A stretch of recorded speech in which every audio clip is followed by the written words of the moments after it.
Добрый день, уважаемые жители и гости нашей республики. Сегодня на 7 июня зарегистрировано 100 новых случаев коронавирусной инфекции. Наибольшее количество традиционно дает город Якут — 63 случая.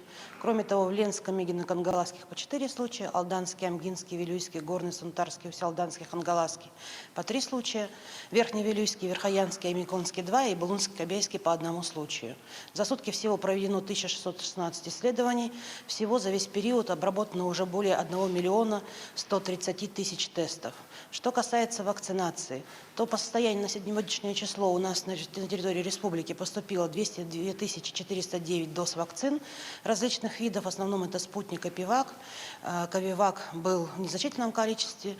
Первую вакцину за весь период получило 177 935 человек, в том числе 40 тысяч это лица старше 60 лет.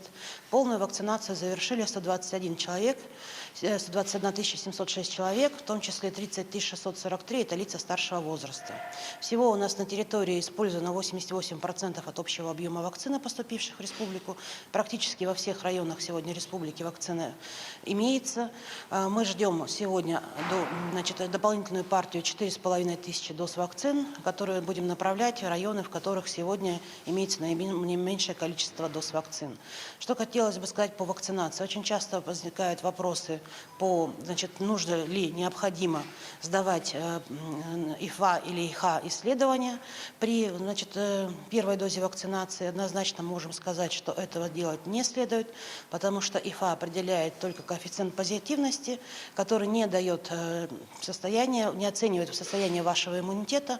Он больше нужен для проверки коллективного иммунитета, для данных Роспотребнадзора, либо для того, чтобы понимать, какая стадия заболевания непосредственно для лечебного процесса.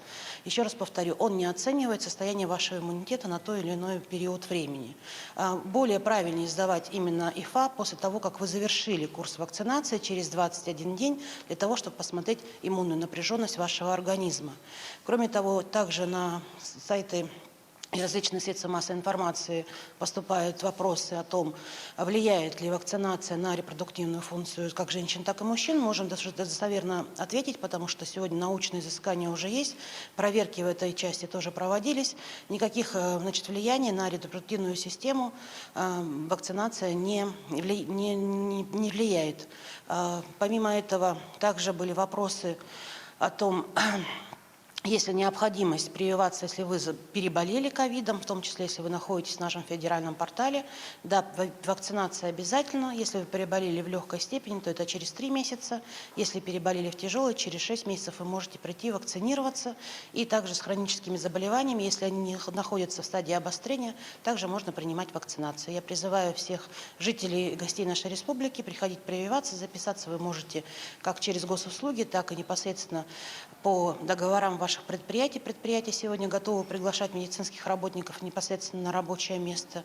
Если есть необходимость, какие-то разъяснительные вопросы, мы также готовы выходить с лекторием, с объяснениями, с ответами на вопросы. Пожалуйста, приглашайте. Всем здоровья!